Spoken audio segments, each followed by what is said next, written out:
approached Dan after being talked to by some of the members that found out that I was a Gold Star widow of an active duty service member. And something that's near and dear to my heart, obviously, is making sure that all service members are accounted for and that their families have that closure. I was on board when we found it. I immediately brushed out into tears because for me, it was that personal connection to the family, which all of the team members feel. It just brought it home that I know where my service member is. I know where my husband is, but these families did not. As a family member, you want to know everything that you can about where your family member was lost, and in this case has been waiting for us to find him for the last 70-some years. And when I threw that buoy over, it was significant to me because it marked, this is the spot that the family has been waiting to find their loved one.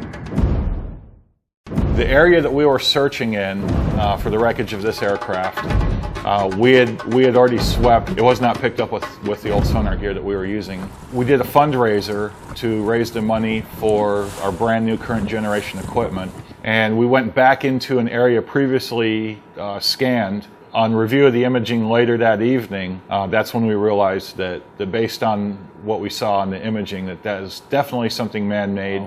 We had a pretty good idea that we had it, but we're not going to say for sure until we actually have eyes on when we put divers in the water.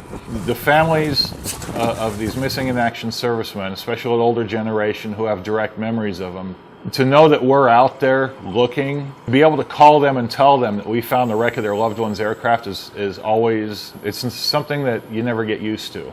Just to hear their emotion, to see their reactions when we send them pictures, there's really no adequate words to describe it.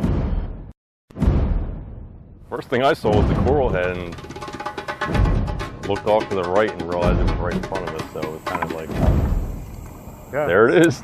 100-foot wingspan spread out just beautifully, just printed really nice against the sand. Once we got off of the coral and into the sand, it printed beautifully.